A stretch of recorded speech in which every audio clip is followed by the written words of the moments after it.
bikes, brotherhood, bullets and booties. This episode is truly chaotic. From biker bosses making side deals to baby surgeons fixing booty holes, the multiple hit squads and lots of bodies going in holes.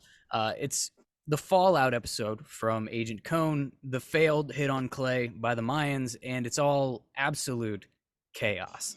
Hi, and welcome to Belated Binge Sons of Anarchy, the re-binge podcast that doesn't take itself or the show too seriously. I'm Zach, your host, revisiting some of the most iconic series in recent memory that I nearly missed out on, and thank God I didn't. And today I have my first guest along for the ride as we continue our binge of Season 1 with Episode 9, Hell Followed. The Belated Binge Podcast. Before we get into it, there will be spoilers. Obviously. There will also be adult language and situations. Earmuff the children. Shout out to Katie holding down the Bonus Binge Squad. More on Patreon later. Before we jump in, I'd like to introduce my first, count 'em, one ever guest on the Sons of Anarchy binge. It's McTuggy from like 7 different podcasts you do. You can do the lineup for the people. I kind of overextended myself a little bit when I started it. I'm McTuggy. The host of Tuggy's Top 10 podcast, where I talk about my all-time top 10 favorite movies, and also 35 years of movies, where me and my brother talk about the number one movie from each year, from 1986 to 2021. And then I do daddy and daughter story time with my daughter, where we just sit down and talk about whatever she wants to talk about. And then I have Tuggy Talk 2.0, which is just basically just me sitting down with a guest, just BSing about whatever. It's a little bit. Yeah. I think most of that's available on the same feed, right? Yes. That's all available on the same feed. The only one that isn't on the Spotify feed is one I started with my sister called Coco and McTuggy's Pod of Horror, which we have our first video. That's going to be strictly YouTube. That's up. We talk about The Ginger Dead Man, which is a Gary Busey classic, I guess. It's a gnarly movie. It's gnarly. All right. So what's your tie to Sons of Anarchy? What's your like mini SOA story? So I had heard about this show, and I didn't really jump on it the first, I want to say the first couple seasons. And then I was going through my Facebook page one day, and I saw a couple buddies talking about it. And one of the posts was, "Oh my God, Jax is going to fucking kill somebody." And it was talking to the ending of season 2, which you haven't got to yet in your series yet, but that ending, it is going into season 3. I was like, okay, what's this about? I got to check it out. So I think this is back when Netflix still had discs. So I ordered the first couple discs off of Netflix and sat down with my parents and watched it. And I had to immediately get the rest of it and finish up season 1. And from there, it was like anything I could do to catch up. And then so from there, I got up to about season 3 had just ended, and I was waiting every week for season 4 on. So, the best thing about being super late to everything that's good is that it's already out. You get to binge it. Exactly. And that's how I felt. The first 3 seasons, I was like, yes. And then I was like, oh God, I gotta wait a fucking week every time now. Yeah. Damn. At least it was only a week. Well, at least except for in between seasons, I guess. Yeah, exactly. I have the Harry Potter binge going on this same feed, and I talk to people that like grew up in that, and they're like, we had to wait like 3 years between books, and I'm like, that's rough. That would hurt. Yeah. 2 of those movies are going to be coming up on 35 years actually. Oh, the nice. very first. Yeah, it'll be my first time ever watching Harry Potter, so that'll be interesting. Yeah, we got the first movie coming up, and I believe it's the very last one, Deathly Hallows Part 2. Mm-hmm. That's the final in the book. Okay. So that's it'll the be last weird. One of the Harry Potter series. Right. Yeah. There's Fantastic Beasts and all that other one stuff. Yeah. But so it'll be interesting watching it from the first and then watching the very last. Nice. So yeah. Nice. So that'll be fun. No, that'll be good. I haven't done the movies on this podcast. I did jump on when I concluded the first book, got through all the chapters. I jumped on with a father-son podcast when they reviewed the first movie. I did like I like posted it on this feed and stuff like that too. But Very cool. I haven't got to do a lot with the movies yet. I mean, coming down the road. Yeah, that's what I'm saying. Coming down the road, bro, you're more than welcome to jump on them episodes too. And SOA is going to be getting an episode of season 2 of Tuggy's Top 10 podcast when I do my favorite TV shows. So I'm in. Let's do it. Let's do it. More content. Love it. All right. So this episode is Hell Followed, which is an adequate title. But before we Very do well it, titled. yeah. Before we do it, I want to do the thing that I've been trying to do with all of these, and it's getting harder and harder. And I can't imagine once I get into some of those later seasons how the hell I'm going to pull this off. But for now, I'm going to try to introduce each episode as if they were a romantic comedy. Let's do it. Yes, I love these. Love is hard. Loving through murder, an overzealous mother, and bullet holes and booties. Almost impossible, especially for a young doctor with a promising career to live for. But the heart wants what the heart wants. I mean, have you seen those abs?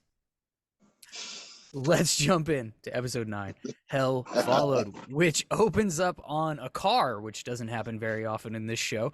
This is Jax cleaning up the mess, and it's a crack of dawn disposing of a body, which is, I mean, that's how I started my morning. Is that what you did this morning? I dumped 2 of them today before we even did this thing. So yeah, absolutely. And later in the episode, nothing. Right. Later in the episode, we're going to burn one. So here's the thing that I want to see if we can figure out throughout the full experience for Sons of Anarchy.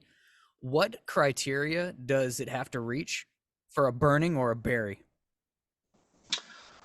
That's a good point. That's a very good point, because there are certain times where you see him just drop him in a hole, and even then, that extends to the question: put him 6, don't put him too deep without a mark, or put a marker on it, or bury him deep, no marker. Like, yeah, where's the difference in that? Yeah, it's like there's a qualification process. They gotta like fill out paperwork. All right, what does this kill mean? Okay, that goes in the shallow graves over there. Where does this? Yeah, we might need them. Next. Hap. That part makes sense to me, right? Like the shallow grave, mark it, make sure we can get to it in case we need it. AKA, this might come back up later in the show. But if murdering a federal agent doesn't qualify as burn this and make sure no one ever finds him, why does some random hit qualify? That's a good point too. Yeah, exactly. That keeps me up at night. That's fair. So like I noticed, I have it on my notes. I was like, so Jax is using Tara's car to dump Kohn's body, and then when it gets to the scene of her sitting in there, and you'll get to where she pukes and all that, she notices blood on the bathroom floor still. Mm-hmm. I really hope Jax cleaned up her car real well, or wrapped that body like super good, because he's gonna have to do some serious Clorox to that shit, I mean, these are mechanics, right? So we're just gonna replace the carpet. It's fine. That's fair. Yeah, they probably just very good point. Hey, lol, we need a new carpet. Lol, we need to care about you again. Come replace this carpet. Yeah, exactly. She's not taking it well. She pretty much vomits on her toothbrush, which is there's a joke in there somewhere that I harken back to an old comedian that I just can't for the life of me remember, so I can't really do the bit, but it had to do with the size of certain objects and a certain woman that he knew that gagged on her toothbrush but could perform a different act without any issues, and that's what always reminds me in this particular scene. Yeah, no, that's a good one. I put that like, she she's just not having it. She's thinking about it, and like I said, once she sees that blood on the floor and just all over her toothbrush, I'm like, yep, throw that bitch away, go buy a new one. Yeah, we haven't gotten to oral B's yet in whatever year this is taking place in, so they're pretty cheap. Right? Yeah, exactly. I imagine it's a natural reaction though, given what she was just through in the past like 12 hours. Right. I've heard the saying that, your first kill, you usually puke. I mean, granted, she didn't kill it, but him, Kohn, but she was there, and that's a pretty terrifying thing to see your man just pop a dude in the fucking head right in your bedroom, like, whatever. Yeah. And nobody heard anything. Also, by the way. And you got to imagine Tara lives in like a decent neighborhood in Charming. She has like neighbors. Somebody's going to report that fucking gunshot, like, or both actually, because she shoots him in the fucking gut. Yeah, we've got a lot of screaming. We've got multiple gunshots. Nothing. Nobody hears anything, and that's a theme in the Sons of Anarchy, in the Sutterverse in general. You have to suspend disbelief and just imagine. Imagine everybody's wearing earmuffs pretty much at all times. Yeah, pretty much. Yeah, that's fair. I caught myself on rewatches going like, God, the paperwork that the people are having to do, and like all the crime scene people going through, like, oh my God, nine Niners are dead, or 3 Mayans are dead over here, or whatever. It's like, oh my God, holy shit. How can we not figure out who's doing this? Yeah, right. It can't clearly be the outlaw motorcycle club in our town, but whatever. No. So apparently, speaking of that outlaw club, they and Gemma are all freaking out because this grown-ass tough biker man missed curfew and isn't picking up his phone. I imagine he didn't get a chance to update his voicemail to, sorry I missed your call, I'm currently murdering a federal agent and need to throw him in a hole. Please leave a message after the gunshot.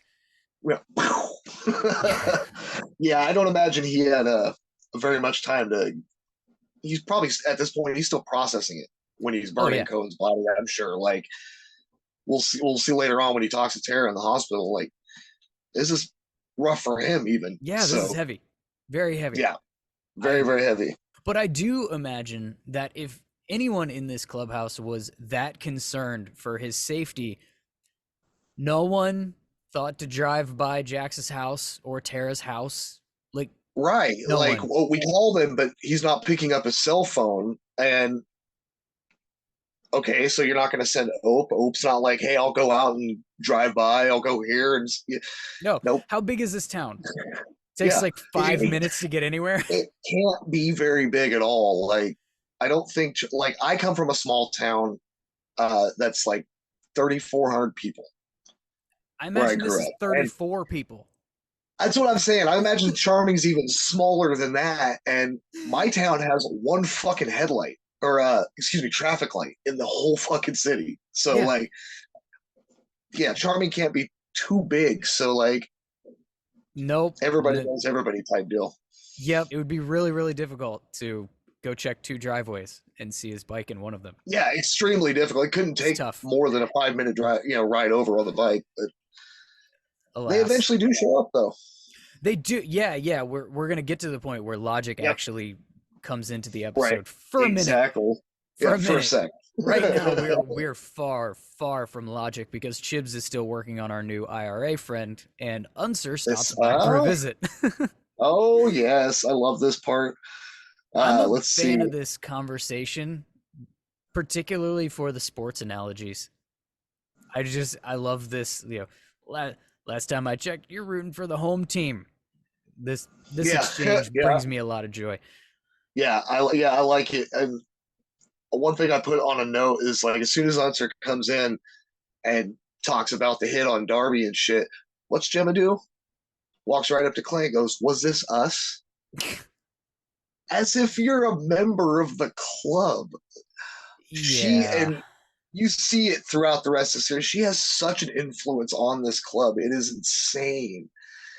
Doing research on real clubs? No. Nope. That's not how it goes.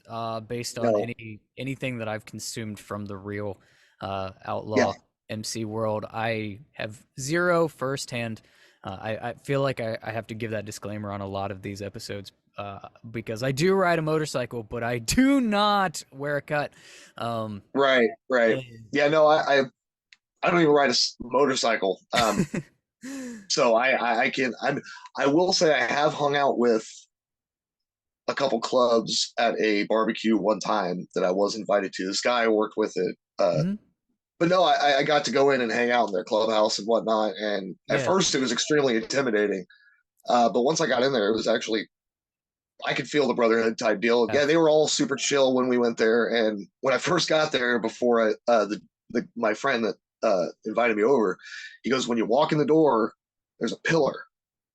And he's like, on that pillar, there is a set of rules, 6 of them. Read them, abide by them. Won't be any problems. You'll have a good time. Yeah. So I was like, all right, I walked in there. Oh, that's easy.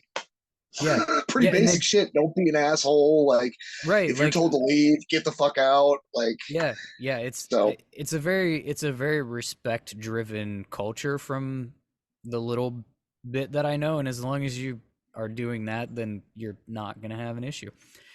Yeah, exactly. Meanwhile, anyway, Chibs has found the bullet from the guy's ass, and he pulls. Oh my, it's a mess. It is. Cameron's a mess. not looking like he's having fun whatsoever. No. So yeah, and when when Chibs pulls that bullet out, that fucking blood spray.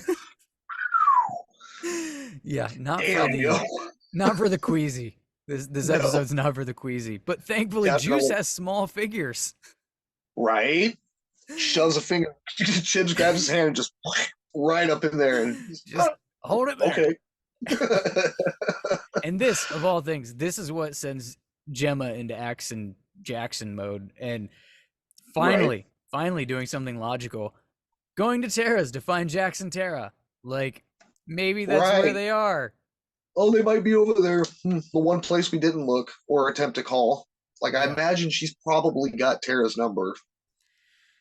Somebody does. Tig is her escort with a very well-timed escort joke. Very well timed. Oh God, I love that. Why do you do this to me? And she slams him in the things. This is why I beat hookers. I wrote that line down. This is one of my favorite.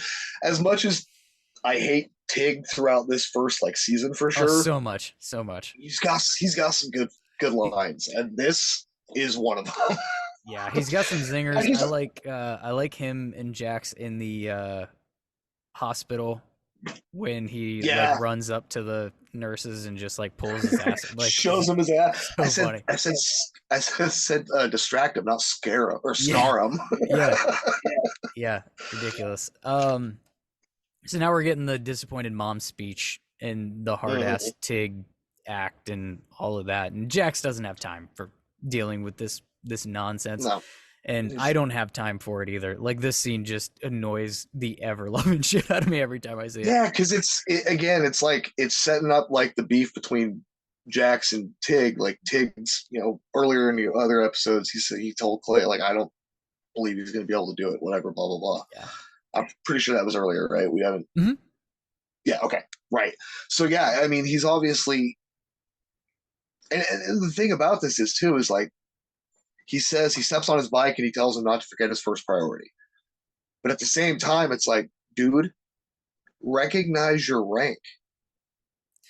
Yeah, you're just Sergeant at Arms. He's your VP. Yeah, there's definitely some of that I think.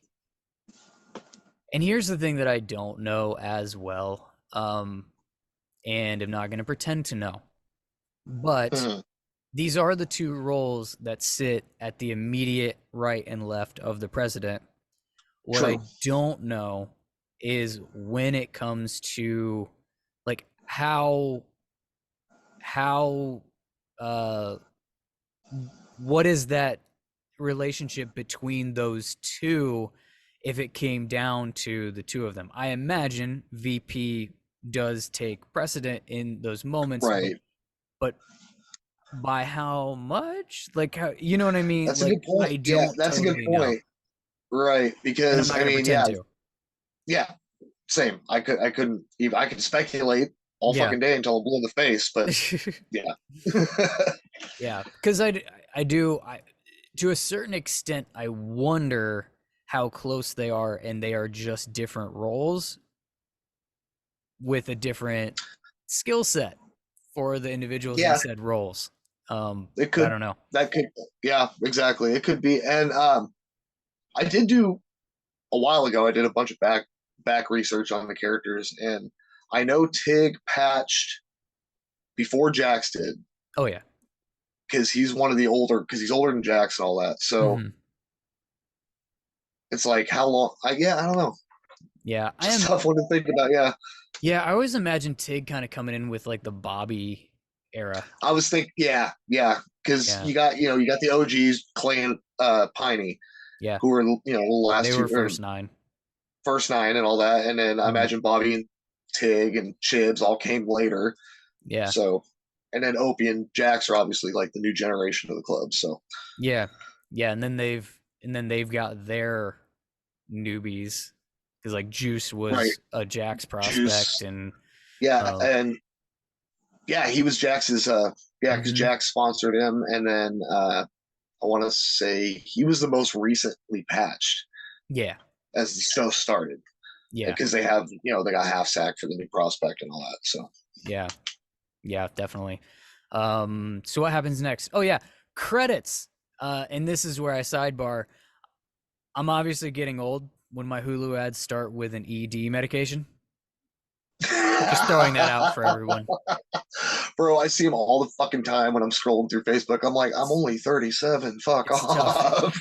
It's tough. It's either keep your hair or hey, does your dick work? It's really Right? hard to You be need a the blue chew or do you want some hymns? yeah, it's tough. The Might as struggle's well. real.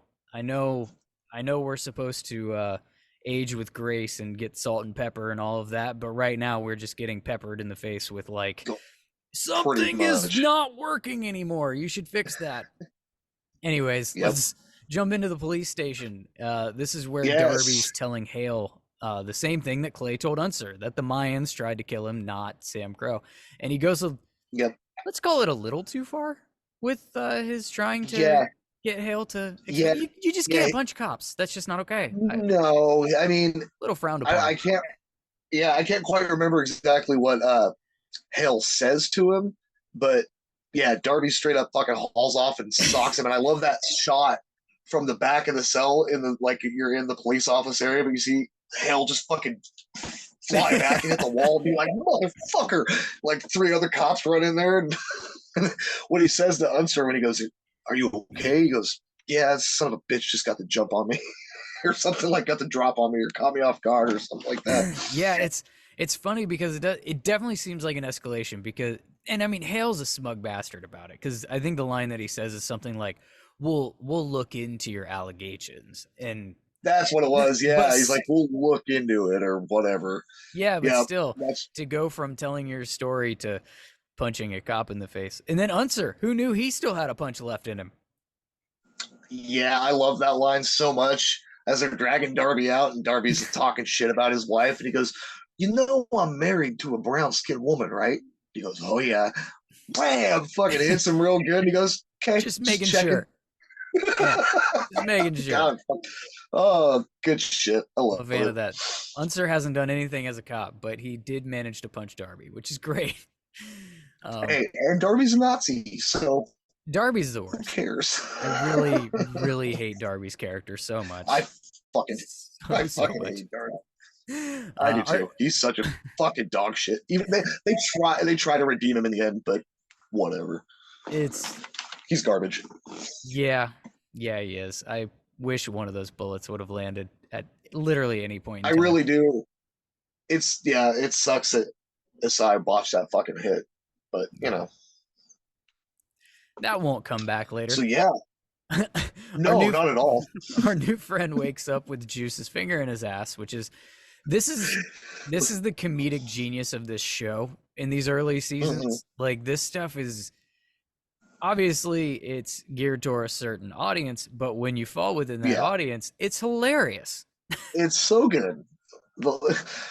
Where's your hand? In your ass. You got your finger in my. Well, not in your ass, because that would be gay. More like in your butt, which I guess is still gay. Fucking Jews. I guess we should throw out the caveat. This was what, mid, I guess, 2009 or something. Yeah, So yeah. certain language on this show doesn't pass the 2023 smell check. No, there's a lot of shit they say in this Oh series my that they gosh, so would much. not get away with it. It just poor Juice, dude. He's just got to sit there with that freaking, It's like Jenna calls him later, the little Dutch boy. it's bad. It's a bad day for Juice to just be like hanging out. Imagine if he has to pee. Oh God. We have our Irish guy, probably the only guy having a worse day than Juice. He's almost dead, right? Like he's about to die on this table. Yeah, if he bleeds out anymore, he's gone. He's done, and he's pretty much incoherent, except for when he needs to push the plot forward, and has he has a specific deadline for a specific target for a specific hit that they were supposed to do. All those details are just perfectly fine. Hey, Stossman, by the way, you guys got to go kill this guy because obviously I can't. I got a finger in my ass. Yeah. Please. Otherwise, you guys ain't going to get your guns. I don't know where I am. I don't know what happened. I don't know that I'm even going to live another 5 minutes. But this hit is very, very fresh in my mind. Yeah, hold on. By the way, I forgot. Let me write it down for you. Hang on. Here's all the details. Brennan Hefner. He's a port authority. He does this. Spelled H-E-F. Oh, it's. I love this show, but occasionally the plot convenience is palpable. Oh yeah, Now we've got Jax and Opie. They're heading off to find Tara because Jax wants people to leave Tara alone. So now we have to go get her and bring her here. Now we got to bring her back to this. Leave her alone, but now shit. All right. We could have just brought her from the beginning. I mean, why not? But this is something I wish we got more of, though. This like Jax and Opie time. We see a little bit. We get a little bit of it, but here's my issue that I have with this relationship throughout the series, because I feel like, and I'm paying a lot more attention to it on this rewatch, so maybe I'm going to continue to be surprised. But in my recollection of watching this series several times, let's just call it several, the Jax and Opie relationship, I feel, is a lot more told to us than shown to us throughout the series. I get it. Just me? I totally understand what you're saying, because a lot of it is exposition from other people. Being like they grew up as best friends, or like through photographs, or just small talk here and there, like, oh, your dad, because Piney and JT knew each other, and I agree, because you get this little talk with Jax trying to like be like, hey, you can't be half in, half out, but at the same time, this might be a little too heavy for you, and it's a good little dynamic. But yeah, you're right. We really don't get a lot of that. No, there's not a lot of the just connection between these two characters. So when the heavy ones come, I feel like they don't hit as hard as they should, because it's mostly been just Jax telling us, Opie's my best pal. He's my best pal. We don't really hang out, but he's my best pal. I bought a crib off of him one time. Yeah, it's Yeah, I let him beat the shit out of some dumbass who got him arrested, but other than that, no, we don't kick it. There's almost more chippiness between the two of them. They have more like old married couple spats throughout the series than I feel like they have like true bro moments, I guess. I agree. Like for these two people, yeah, you're right. For two people who are supposed to be like this fucking best friends for life, dude, there should be both. There should be. There should be more of both. Yeah, they really should. There's too much of them focusing on their split. Yeah. As opposed to them reconvening and. Yeah. And speaking of splits, Here comes Donna. I love Oh, Donna. Apparently, Obi's missing his shift at the wood chucking place or I'm something. assuming. Yeah, I'm assuming he's a logger Yeah, because I that do. one scene in the first episode. That's the only thing I could gather. Is like It's he's a the only time logger. he's there. See, Right. I wrote here. I was like, poor Donna, because I mean, you can try to put yourself in her position as just like this single mother whose husband just got back out of jail, and he's trying to like go back to the element that put him there, and she's just like, motherfucker, we got bills to pay, you need to be going to your job. Like, I get it, but at the same time it's like, oh god, Donna, he's all Oh, in. Donna. Yeah, it's Donna. the part that I didn't love is that this felt like a regression for these characters. Like, Right, so much it did, for because Donna having this like understanding of Opie and his connection with the conversation she and Jax had, and that like nice moment with the fireworks a few episodes ago. yeah, Like, I thought exactly, we were yeah, headed towards a little bit of a like at least a flow towards we're getting our stuff back yeah, together.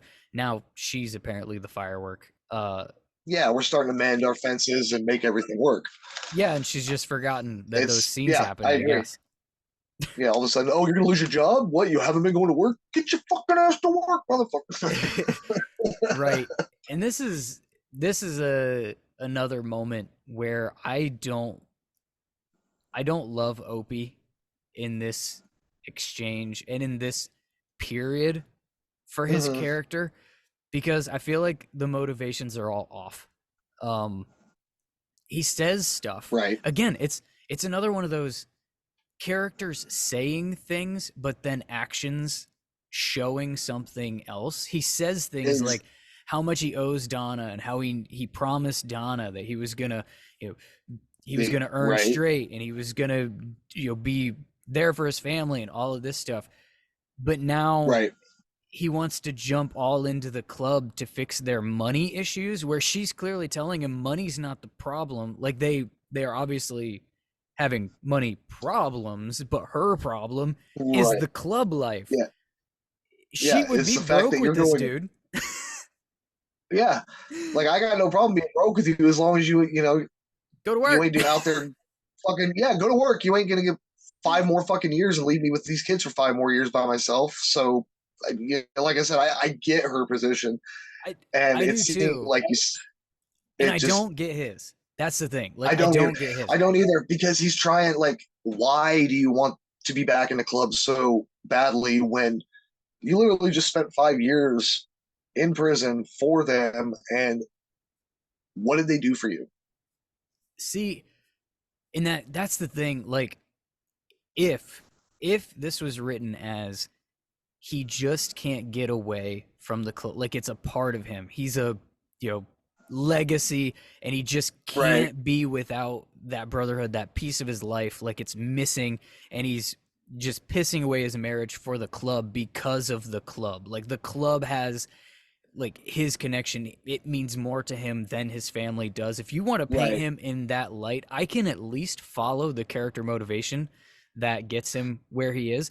But they've spun it to where he's doing it for money. Like, that's Yeah, your he's motivation? It doesn't make yeah, sense. he no, yeah, he wants the money so he can help his family. Yeah. But that's literally your only motivation. You don't want to hang out with your buddies. You don't, it's not about the brotherhood. It's just another fucking job for you. Why Yeah. not go get a normal 9 to 5 like you had, where you're not gonna get fucking killed or possibly put in prison for the rest of your life, and just fucking deal with it like everybody else does. Yeah. Yeah, But it's a weird, it's just a weird, I feel like this scene pretty much on its own within mm, this episode, it's just a weird character arc dynamic for both he and Donna that just didn't feel like it agreed. fit for me. Yeah, it feels like it should have been a scene that her and him arguing over that should have been like an episode or two ago, Yeah, so right? several episodes Because ago, like you said, or it's a yeah, rehash, or again, I feel like it's the wrong motivation for what his character really is feeling. In my for sure. Like the way that I interpret Opie is not the club is my financial Right. backing. It's I literally can't leave this club. Like this club Yeah. is my blood and I can't get out because he ends up going through all kinds of shit for this club that Oh. should have like turned him off and he can't stay away. Oh yeah. Plant that here, That's true. not it's money problems. And it's going to solve his Yeah. Well, half our fights are about money. If I can just get in with the club and make more money, then she'll shut up. And it's like I don't It's like, okay, know well, that that's the case. yeah. I mean, she'll probably shut up about the money, but at the same time, you're gonna just add more shit on top of the other half of the shit that you have already that you thought about. You might be able to afford the child support and alimony when she leaves you. All right, so Right. now we got Clay and Unser, and they're at the police Yep. station, and Clay's like explaining the whole Mayans situation, and this is enjoyable because Unser's just unraveling. Clay lights up a cigar. Unser lights up a joint. Lights up a joint. Just Right. and Clay looks at him. He goes, "It's for my cancer. Yeah. I got a card. Like I got a card. Like, do you want me to show it to you? Like, I'm the chief of police. Fuck off. You're a fucking outlaw. What do you care that I'm smoking a joint? Right, it's like the roles are Like, reversed. And yeah, it's genius. exactly. Genius. It's so good. And that's what's funny because the same writers I feel like screwed up the Opie and Donna stuff just one scene ago and absolutely nailed this one scene later. Yeah, you're very right.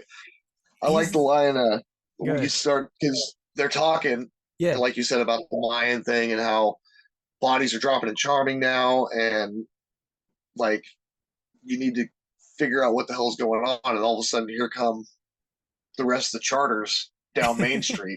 And I was just like, did you not listen to a fucking thing? The fucking thing I said? He goes, it's just a family reunion. Calm down. Yeah. I heard you. I got it. I understand. I got it. As if Clay was just like telepathically calling these bikes to him as Unser is going through his diatribe. Right. Like, I didn't like, make this call 6 hours ago.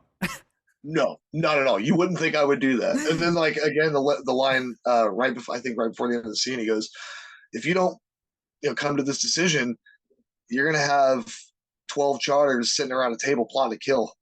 Yeah. So you better figure it out." Like, put it at the top of that old cop to-do list. Yes, there he goes. Like I thought I wasn't an old cop or an old friend. He's like, "I thought you were an old friend." He goes, "No, I'm an old cop. Remember?" Yeah, and I like this too. Yeah, I like this with Clay. I've given Clay a lot of shit on this podcast for his decisions that he's made at the head of the table so far, because I think so many of them are really dumb. But very dumb. Yeah. With this one, this is the first glimpse, in my opinion, that we actually get Clay thinking like a chess player, essentially. Like smart 3 or 4 moves ahead and like being like, you know what, if we do this could lead to this, this, and this, and here we are. Yeah, and avoiding a war, getting answers that he wants to get, and a resolution of his club not being targets of like a bullseye, but he gets to keep his like authority in the room and his big dick energy that is so important to him in the conversation that he has. Fact. Yeah. How many punches you got left in that hand? Bam. Stupid question. I like. Yeah. So that's right. Stupid question. Yeah. So then he gets. That's when he tells Unser. He goes, "All right, well, call Marcus Alvarez. Yeah, bring me Alvarez. Have your sheriffs pick him up, bring him in." And this is probably, like you said, one of the smartest decisions and that he's made at the head of this table, being like, you know what, we need to bring this together. We need to actually talk instead of just react and shoot and kill and retaliate and make it work. And he does. It also goes against what he has been saying up to this point. Like, he and Tuggy have been in there like, no, blood needs to spill because blood. We need to kill now. Like, so much use of blood. So much use of blood. Oh yeah. Yeah, there will be blood. Basically. This is only about blood. Right? I don't care who we gotta grease or kill. Pretty much. That's like a callback to like episode 1 or 2. So before we get to how many punches does that hand have? Jax has to go to the I hospital did. and have his like super dramatic, You're very right. I jumped the dynamic gun. scene with Tara. Yeah, Like, it because when you first see Jax, you got him. They got you kind of painted him as like this young uppercomer badass with like no emotion. I mean, he goes in and beats the fuck out of the one dude in the bar in like the first like episode, and then like just everything else throughout. And then this is where we see, oh shit, homeboy's actually got. He's a human. yeah. You know what I mean? Like he's not just this cold-blooded fucking killer. Well, and there's something to the stuff that Tig has been saying, right? Mm-hmm. Like, he's not the killer that Tig is. He's not done this executional style murder before, and so this is Right. kind of that. And to this point, he's also offered non-violent solutions in lieu of Very true. Tig always voting for mayhem. Kill him. Yeah, just kill Or everyone. Want to walk down the street and cut his fucking head off? Yeah. Yes. Absolutely. Yeah. So you get a little bit of that, and I think it's fitting too that he does it in the name of Tara, right? Yeah. Like, Yeah, absolutely. If you're gonna kill for anybody, why not for the one you love? yeah. You know, And as react. yeah, and he doesn't fuck around either. Like when it happens, that's one of my favorite things about Not the at all. previous episode. That previous episode is a complete mess, honestly, Yeah. from like start to finish. But I love the Right. fact that he doesn't play with his food. He literally just walks up, boom, and done. Yeah, That no whole story fucking arc is bullshit. done. Yeah. Yeah, the moment he's like, once a biker squad, always a boom. I was like, oh my God, holy shit. I remember Yeah. the first time I saw that, and I was just, I thought oh. the first time I saw that, I thought they were gonna mess around. He was gonna get away, like it was gonna be some silly, Yeah, you know, some BS. Because they had, a bunch more episodes left. So I'm like, oh, this Yeah. guy's clearly like the antagonist of the show, which no, he's not. Just one of the tiny ones. Nope, he's gone.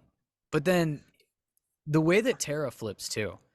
Tara flips very, very quickly in this scene where she's very in her own head. She's in this like self-wallow, and she's fully expecting Jax to be unaffected by this. She's like, is Right. this how you do this? Like, is this how you? And he's like, Yeah, it's I like, have what's your no moral idea. code for this? Yeah. Yeah, he's He's like, like, when he admits to her that I have no, like, he has no clue, she immediately like flips. She's like, oh my gosh, I'm so sorry. How can I help goes, you? "Oh." Kind of shit. You know what I mean? Right. Because I think in that moment she just realized he Oh, just fuck. like straight up executed a federal agent for me. There's Yeah, something going on well, in he- his head too. That's like way Oh, more yeah. twisted than what's going on in Yeah, well, mine. he tells her. I wrote the line down. He goes, "I've never killed anyone like this before, Tara." Yeah. And right before that's when she gets the realization. He's like, I've never killed a fucking federal agent out of just the moment and had Yeah. to go fucking deal with it. Like he's popped some people, obviously, but I would imagine in self defense, whatever. But this Well, was and- just straight up. Well, at a distance, and it harkens back to the pilot too, right? Because he's got the chance Right. to kill that dude like point blank, Yeah, and the guy like right. dies before He he pulls dies the of his trigger, and he's wounds like, already. It's Yeah. done. It's Yeah. done. I don't have to worry about it. Yeah, Yeah. So it's Yeah. a cool little harkening back. Also, for sure. also, the previous night she couldn't take anything from the hospital because they inventory, but now Jax needs her, so she's gonna borrow some things. I guess after. Yeah, she says, "I'll." Right. I She guess totally after- changes up. Yeah, like after what they've gone through now, stealing some band-aids doesn't seem so bad. She's a rebel or something. Yeah, it's like I've killed someone. I might as well steal something. Fuck it. Yeah, I Yeah, think I it'll thought be that was okay. pretty funny too. Here's my little doctor's bag, but oh wait, we're gonna need a lot more shit. Okay, I'll go to the hospital and take some stuff. Yeah. All right. So how many punches are left in that hand? There That's we go. pretty much the whole scene. Stupid question. There's not Yeah. really anything He else. It basically, Clay just basically goes up there and tells him, like, dude, what the fuck are we doing? Like, This wasn't smart for I know you. So what? this wasn't what smart were for you you at thinking? all. Why are you working with the Mayans? Why blah blah blah this? And yeah, he pops off to him. Clay hits him. Like that line says, how many punches you got left? Hits his ass one more time. And I like Stupid that question. because you see and they've shown it before how Yeah. vulnerable. Yeah, a stupid question, and how vulnerable Clay's. Like, actually, I noted I was looking at his hands in that scene when I Yeah. watched it last night again. I'm like, damn, they. I don't know if Ron Perlman's just got some meaty fucking suit bones, but it does look like his hands are fucked, man. Like, holy shit. That's a storyline too that I do feel like did not really pay off. No, I'm gonna go. Yeah, I agree, because You know? they talked about it how it was gonna be like his downfall of the gavel because of his hands, and then it just kind of bye Yeah. bye. Yeah. And they keep it, right? Like they don't. Granted, I think it comes and goes in spurts when the writing needs it, or when they Yeah. remember, oh yeah, we're supposed to give this guy a Oh yeah, raise. he needs a shot. That's right. Let's Yeah, put him in whatever. they throw it in, but it doesn't really.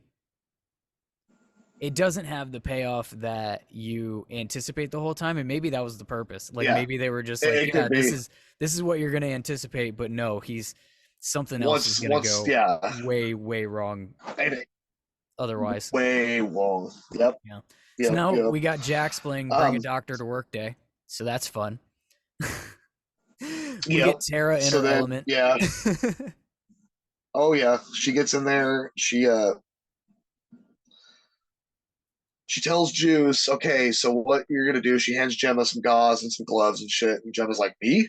Like, yeah, bitch, you're fucking helping. You drag me here, you're helping. It's kind of thing. So he's like, all right, Juice, you're gonna pull your finger out and you're gonna shove that gauze right in there. And again, we get another one of those nice squeamish squirts of blood as soon as Juice pulls it out and Gemma shoves the gauze in there. That's when she comes up and she calls him little Dutch boy. Juicy. You sure you know you're like Gemma still finds a way to be confrontational. You sure you know what you do? Oh yeah. Guess we'll find out. I Like, guess after we'll find I've out. given you a Right. job. Yeah. Yeah, right. The line I really liked in here that I had forgotten about was are you Irish, Doc? Half. Oh, A half? half. That's a doctor? I'm not sure. Hopefully, hopefully the house is a doctor. Yeah, fucking Cameron. Yeah, you should look into that. That'd be yeah, good to know. Yeah, that's what. That's yeah. She goes, I've never looked into it. She's like, well, you should do. It's good to know. Yeah. This is the conversation he's actually capable of having when he's not thinking about a specific hit. Yeah, right. It kind of harkens back to when he first got shot when they're in the well, I think his last episode when they're in the ambulance and he's talking to Chibs. He's like, you've done this before, Scotsman. He goes, yeah, I was a medic in Her Majesty's Royal Navy for what, at least it's like 2 months. Yeah. Like 2 months or 6 months. He goes, yeah, 6 months? Tell us court martial. Yeah. It's like, oh, fuck. I got 30 seconds in, so I'm really, really good at this. Yeah, right. So now we got Alvarez. So he's in jail. Yep. He We brings got our him little in. MC summit. I like that line. Yeah. He's like what? He's like, I'm gonna make you suck my dick or like shiv you? Really? Yeah. You think that's why I brought you here? Yeah. It's a little He's on pretty the much nose. like, all right, well then tell me. Yeah. Right. Little on the nose. Little He low says- hanging fruit. Yeah. And this is where he offers Alvarez the deal. He tells him, look, dude, we've had our beefs. Shit's getting too nuts. If I offer to sell you guns, can we freaking settle this and, go our ways without more bloodshed? Yeah. And Alvarez pretty much looks at him. He goes, so you're just going to do all this for nothing? No. Clay's like, no. You tried to fucking end me. We're settling that debt. Yeah. And Alvarez finally, okay, I think we can make that work. And you don't know what he's talking about at first. But no, but we're gonna find out. Jesus, I have so many things to say about that when we get there. Same, me too.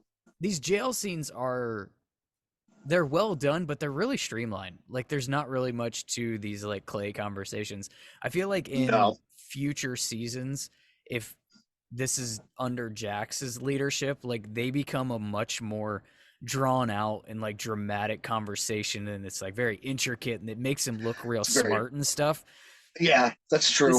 these jail scenes are kind of just broody a little bit. Like we get the Yeah. point, but it's just to get us to the next scene. Yeah, exactly. I guess they didn't want to make Clay look too smart. Yeah. He's an outlaw. He's not that smart.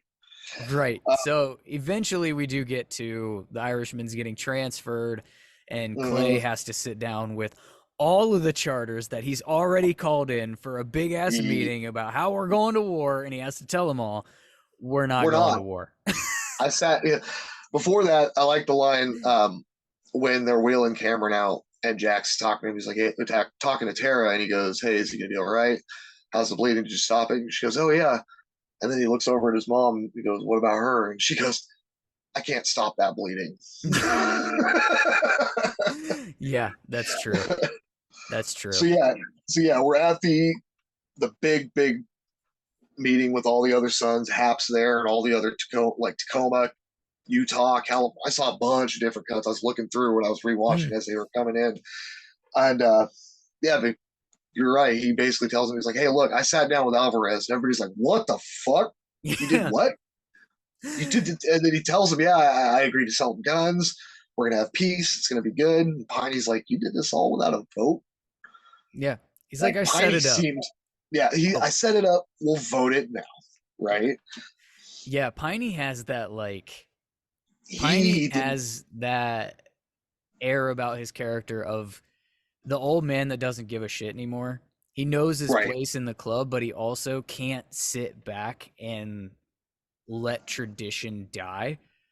Yeah, I think there's a line of his later on in one of the other seasons where he goes, "I literally just ride enough to keep my patch." Yeah. Like, that's as much as I care about this anymore. Yeah. So yeah, he definitely was not happy with that decision that Clay made, even though, like we just discussed earlier, it was probably one of Clay's smarter decisions. Yeah, and I think he'd agree. If you asked him, he would agree with the direction. He doesn't like the way that it came to be because it goes against what they built, and that's where the first 9 part comes into play in this butting heads between he and Clay. It's a really interesting dynamic because Piney was supposed to be like best friends with JT. Yeah, right. Yeah, him and JT are the ones who created SAMCRO, and they were the first 2 of the first 9. It's something I want to pay closer attention to because we don't get that much with Piney. Right. And a lot of it is very he doesn't have a middle ground as a character in a role in this show. It's either a scene that has no weight to it at all, he's doing nothing, or it's a huge freaking deal and he's very boisterous and involved. There's not a lot of just there's no image just really part of this. Yeah. Yeah, right. That's a good point. Anyway, we do need a hitman for a particular job. Introduce Happy to the chat. Yep. And he goes, passes. Yep, vote passes. Clay asks Hap, "Can you do this?" He goes, "I'll do this for you. It'll be perfect." In that gravelly David LaBrava voice. I fucking love Happy. He's so cool. Yeah, I'm a fan. Here's a question, because now we're at a party, right? And we're planning another hit. This is the hit that's like the request from the Irishman. Yeah. The club has a hitman in it. They just put on their retaliation hit. Right. We didn't think to maybe involve him in this contract hit that they just took on. We have a professional hitter, and we learned that in the Mayans. That's literally what he does. That's what he was. He was a nomad. That's why he was nomad, so he could run around and freaking just be a hitman that's just Happy. Even outside the club, he'll take hits, as we learn in Mayans. Yeah. For anybody if they give him money. So. And we didn't. But we didn't think about that. No, we're not doing that. And then, not to mention, the funny thing I thought also at the party scene when they were just talking about that hit with all the other clubs in Chapel, and now they're sitting around a table at a party talking club business. Yeah. Granted, they don't vote on anything or nothing like that, but it's shouldn't you have just brought that up so everybody's up to speed? Yeah, it was almost like we didn't want this to go too long. Like Yeah, in one setting, we're gonna go for to sure. another setting From and here, do and it. then since let's throw a party scene up here, and then they're just going to talk about it there. Yeah, it's But yeah, odd. no, I have to say I didn't think about that until you brought that up about the happy thing. Being like, yeah, he's their fucking hitman, basically. Why have Jackson, Opie, and Bobby go do this shit? Yeah. Oh, because you want Opie to prove he's SAMCRO and plot Sh- convenience. And Sure, yeah, we have to have that because we also have to have certain events transpire later that we're not going to spoil just yet because right. actually I'm just gonna make the shout out. Cousin Amy, that's for you. We're gonna not spoil that one because that one's big. She's the one who does the recap posts Yes, on the Facebook page. I love yes, reading those. Those shit's funny. Shout she's out to you, amazing. Amy. Yes, cousin Amy is awesome. She also did the artwork for the podcast, and she's going Super to come cool. on for one of these episodes. Nice. I don't know how I'm gonna write that outline without any spoilers in it, but damn it, I'm gonna figure it out. Right. Yeah, that'll be an interesting one. All right. So now So we have to get the second most awkward bedroom scene in as many episodes.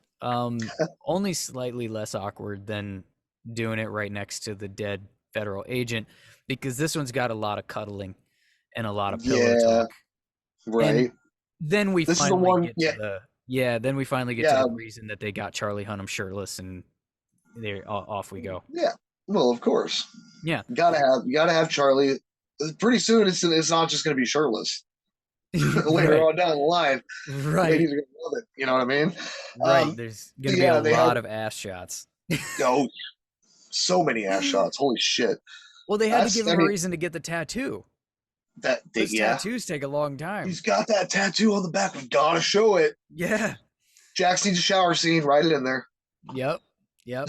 It's yeah, that one. um, so yeah, and Ope is the one at, or no, we're after past that, where he was the one trying to push that he wanted to be Oh the yeah. one, yeah, to Yeah, kill and that's Hefner. yeah, we didn't really talk about when it should have been Happy. Opie is trying to like Yeah, prove himself and Joe. It's like this is forced in my opinion yeah, cuz the thing is the guy who went to prison and just got out for 5 right. years is Uh, not the guy that you send on like the first quote unquote contract hit that the club does because the club doesn't do contract killing.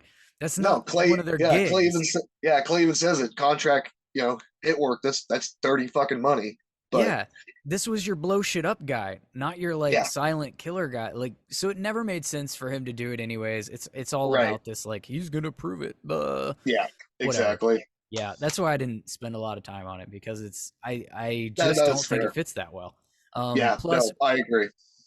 plus that's not the end of the episode. Doesn't it seem like that should be where the episode ends? You would think so, right? This thing But seems no. like it takes so long.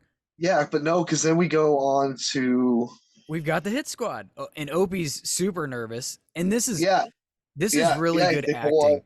Yeah, Right. this is really good acting with Ryan Hurst as Opie because, or like earlier when I was talking about characters telling us things instead of showing us things, Yeah, he's nervous as all hell, but he's showing it, not face acting, telling. Yeah, facial acting, and not like the pacing back and vocally. forth. Yeah, Him being and then his conversation with Jax right before, and then even hmm right before the hit when Bobby comes up and it's like, no, Clay wants him to do this.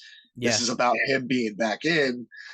And Opie or Jack's like, all right, whatever, fucking watch his back. And then even when they get up there and the dude comes out the door and Opie hmm fucking hesitates, you could even see it in his face where he's kind of like, and then Bobby walks up, pop, pop, pop. yeah, And even then, like, yes, like phenomenal yeah. fucking acting. He, Like they talked about that. I don't know if have you seen the Reaper reviews yeah. I listened podcast? to Reaper Yeah, reviews. with Yeah, Theo and Kim, they talk hmm about that. Like, you are a good actor if you don't even have to speak something, yeah, and you can just emote it, and people know, like, oh, yeah, yeah. he's Absolutely. not really feeling what he's supposed to be doing right now. Yeah, So, it's yeah, actually their fault. shout out to Ryan. Yeah, it's Yeah, actually their fault that this podcast didn't start sooner on this series. Because when I that's started fair. this, they were in the middle of that rewatch, and I'm like, who the hell is turning mine on? Yeah. Like, the entire fan base of Sons of Anarchy is halfway through a rewatch right now. So Like, was I was on it with them. Like, you're not getting somebody to start back at the beginning and listen to you talk. We're gonna hold off Yeah. on Sons. Yeah, right. That's how Harry Potter became the first binge to get started. Well, there you go. So You're here now. between Opie dropping the ball on the hit and his emotional like talk with Jax, where we start to get that little rumor mill of like Jax needs to prove himself, even though he's the VP of the club, like that. Right. And Like, that what does he feels, really have to prove? yeah. What's he got to prove? And where are these conversations taking place? Like, is this all Tig like whispering? Is that what this is? It Because seems it's like a odd. lot of it. Yeah, it seems like a lot of. I mean, even later on, with what happens at the end of the Yeah, season, Tig and Clay are like they've got their own little side hustle. Fucking, yeah. But why they're would Opie be always. catching wind Yeah, of anyone in the club? that's true. I would see Bobby Yeah, overhearing something. Bobby. Yeah, I don't see. Yeah, I don't think they would. You're right. I don't think Opie would be anywhere near any one of No, those sidebar conversations. no, Oh, because if he's as close a boys with Jax as he's supposed to be, they'd be shutting their mouth about Jax around Opie. that's very true. That's a fucking good point. I didn't think about that. Yeah, they wouldn't be bringing all that shit up No, if they were no. trying to do.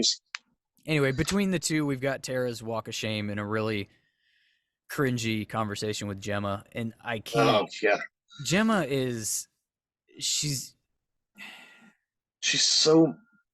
I wrote here. I think this is it. Yeah, Gemma's nose is in way too many businesses.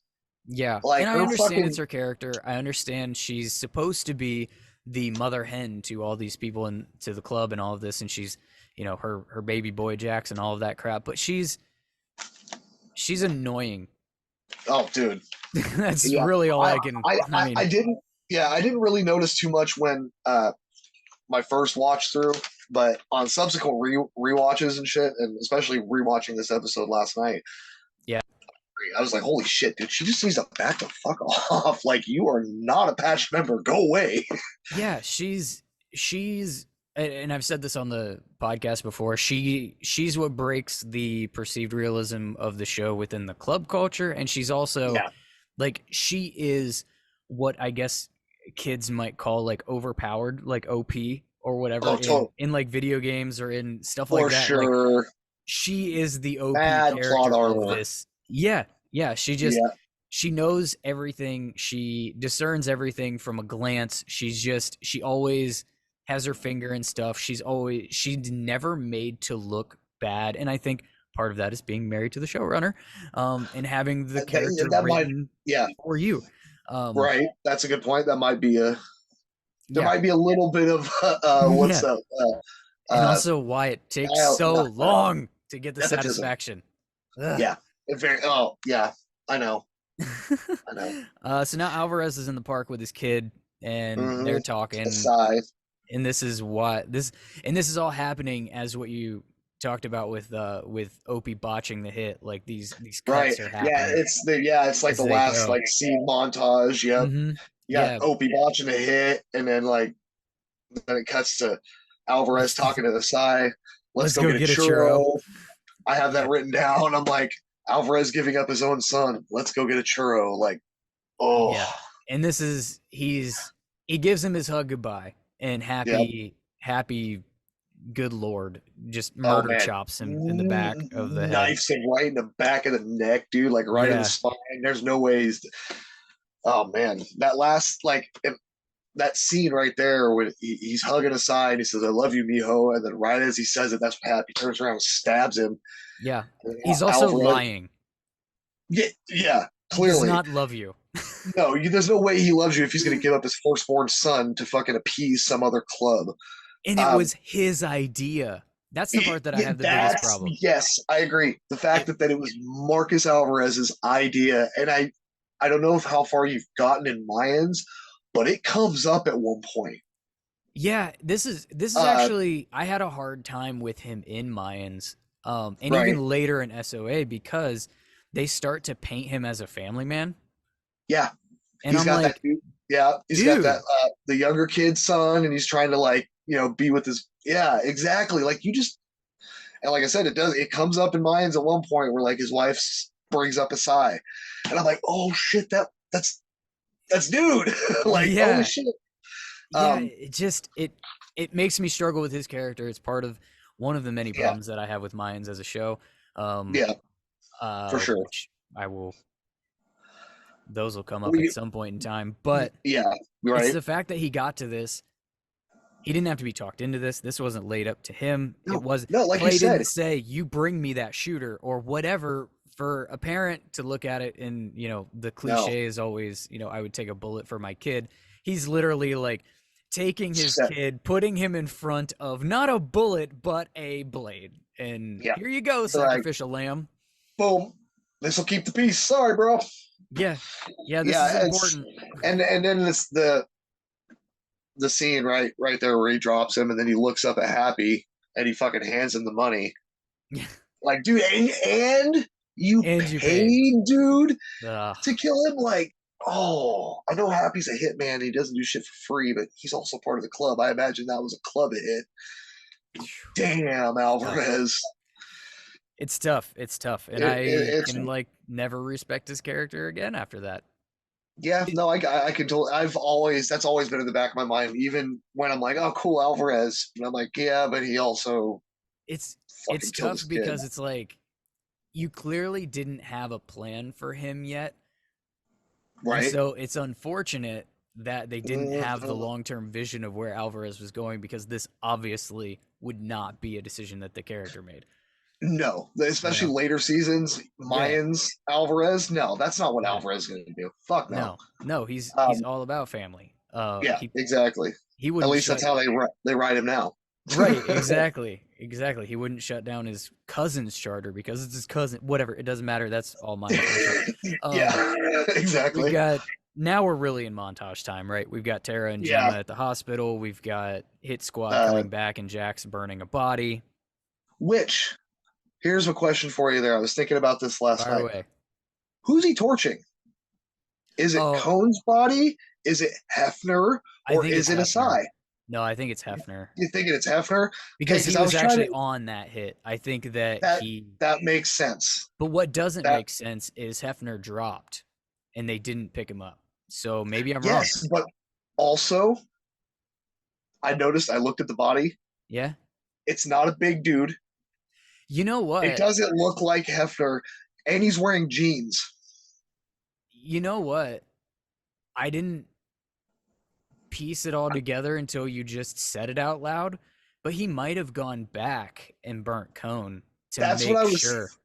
That's what I was Yeah. thinking. That's the only thing I could think because I was like, he wasn't involved in the size hit. He was No. involved in the Hefner hit, but that dude is definitely not fucking Fat Boy Hefner. Yeah, and they So didn't bring him, which again doesn't everything yeah, about that hit was they left the just body and all of it. It yeah. was all just And the prepared to fuck witness up. the little girl just peeking out the window. Like this was Oh yeah, it was a plot hit. That's all it was. It was a plot yeah, hit exactly. and it hit the Plot hit plot. for That's later all. on, and yep. Unser's getting high again. Happy's getting his smiley tattoo. I love that. It's a girl with a He's whole just bunch of them. sitting. He's got a bunch. That's And that's that right there shows. Oh, this guy does this shit a lot. yeah, All right, he's got right. like fucking like 10 or 12 fucking happy faces on his fucking belly right there. Yeah, and we didn't think to include him in the other. Anyway, Yeah, right. Jax decides to try to throw the book in, which again Yep. doesn't make that motivation doesn't make any sense to me. I don't I understand with this I don't character either. how he got to. I'm just gonna throw this in here, and then I'm he tries to. fucking done. Yeah, Yeah, then he and then just tries to pull it out and catch his yeah, arm on fire like an idiot. right. And then you go from that to the scene where Hale is handing off something to somebody in a car. Did you notice that scene, right? It's part of the last little bit of montage. Is Hale car pulls up, and I'm thinking my theory is that it's fucking Stall because it looks like Mm, there's it looks like like a federal car, and it looks like there's possibly a female in the passenger side. But he walks up, he hands him an envelope, and then he turns around and walks, and he's kind of got this look on his face, kind of like, I can't believe I did this. Like, I'm thinking he called Stalk, because doesn't she show up next episode? She shows back up. I don't at recall some if it's the point, very next episode or not. I'm gonna find out but when I turn it on. But right? she does come back, and we For still sure. haven't gotten to their little thing, which is really fun. Oh yeah. So Yep. yeah, I could see that being a setup. I actually didn't write that part down. Yeah, I 'Cause know. that was- I noticed that. That was the first time I've actually noticed that scene, and I was like, Oh. wait, who the hell is he? And then I thought about it, and I was like, that's the only thing I could think of is it's got to be him contacting Stahl, being like, look, Kohn is gone or whatever. He took off. We need you guys in here because something.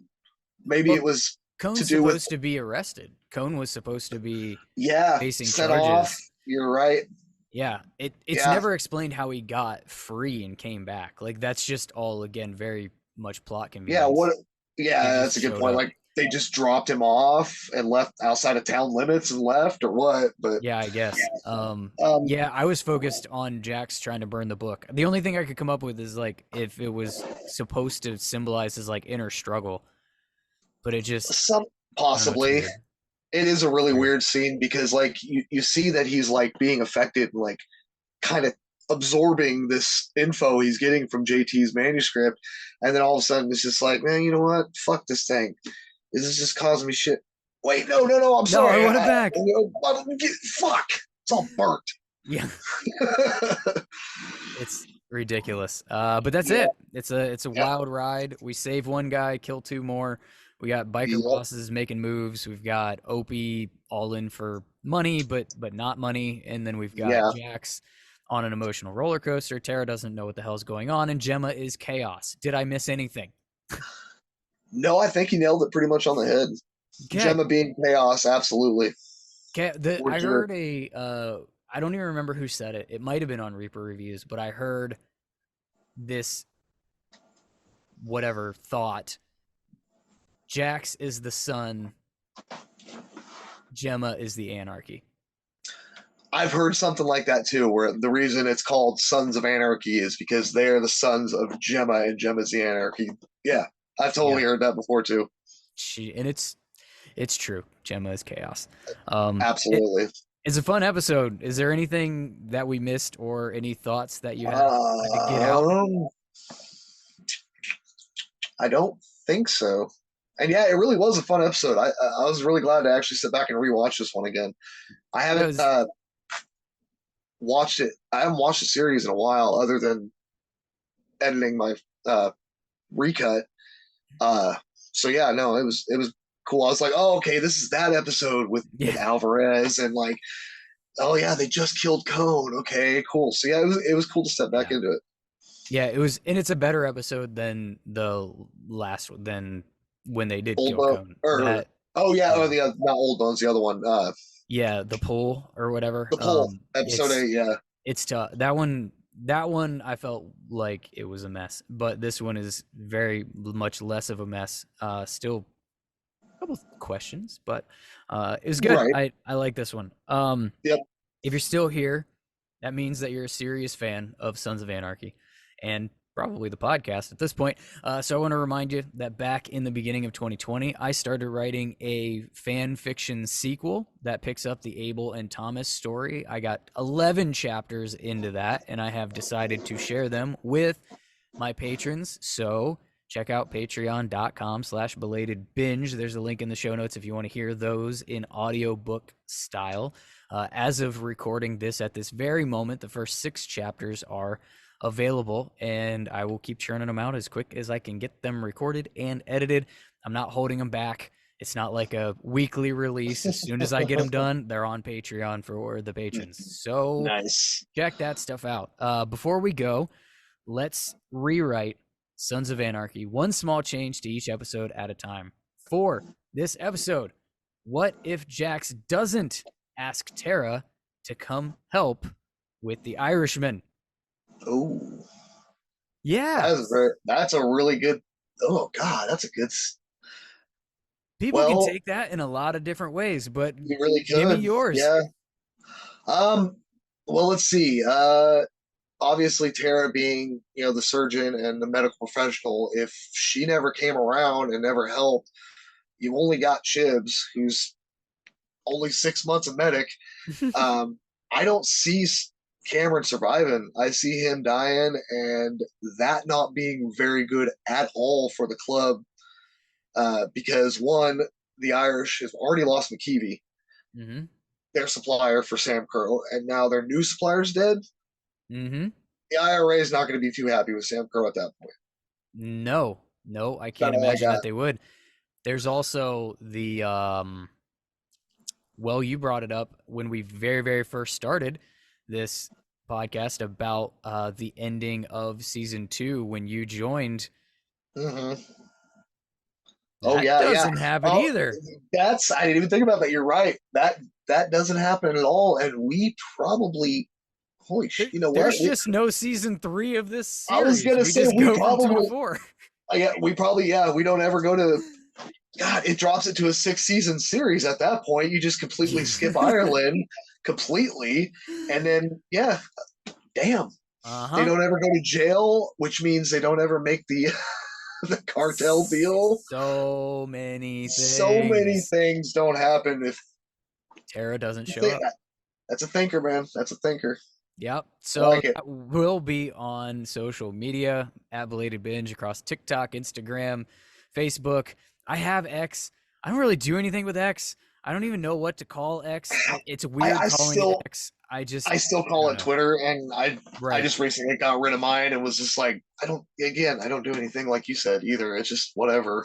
Yeah, it's tough. So if you're following on X and you're wondering why the account is not super active, come follow on like Instagram or something, because that's at least got stuff going on. Or you can join the exclusive Facebook group for listeners of the podcast. You can talk to both of us in that group. We are there. We are talking. We are chatting amongst 5 or 6 of our closest podcast friends, and our dozen, as mankind would say, our dozens and dozens of fans. Yeah, all the tens of people listening. Yeah, exactly. Yeah, and let us know what you think of the outcome would be, anything we missed, all of that stuff, and best ideas will make the podcast. Hell yeah. Plug everything. Thank you for doing this, by the way, on such short notice. Thank you.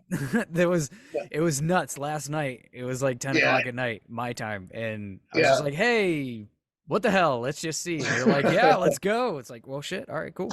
Right. Yeah, no, I appreciate it. I'm sorry for anyone if I look haggard or sound haggard at all. I've been up since 10:30 last night because I haven't gone to sleep since work because I've been waiting to do this. But that said, now I feel bad. No, you're good, man. I've been excited. I've been drinking coffee, fucking ready to rock. So not a problem. That being said, I'm McTuggy. Check out Tuggy's Top 10 podcast on YouTube. There is a Facebook page, but I no longer have access to it because I got hacked out of my fucking original Facebook. So I no longer have. There is a page, but I won't ever respond to it because I have no access to it. So check us out on YouTube and Spotify also. And again, thanks, Zach. This was a lot of fun, dude. Yeah, man, we'll get you back if you're willing, but you're welcome to sleep before it if you if you need to sleep. I think I will do that. If you enjoyed this episode, re-binging Sons of Anarchy, give us a follow, leave a review, all that stuff. Subscribe on YouTube. BelatedBinge.com has all of the links to everything and the voicemail feature. If you want to yell at us for any of our takes, you can leave a voicemail there. Thank you for listening. And remember, life is short. Buy the motorcycle. And when you do, wear a helmet. Dress for the slide, not the ride. And make sure you take Belated Binge along for the ride. That's right. The Belated Binge Podcast.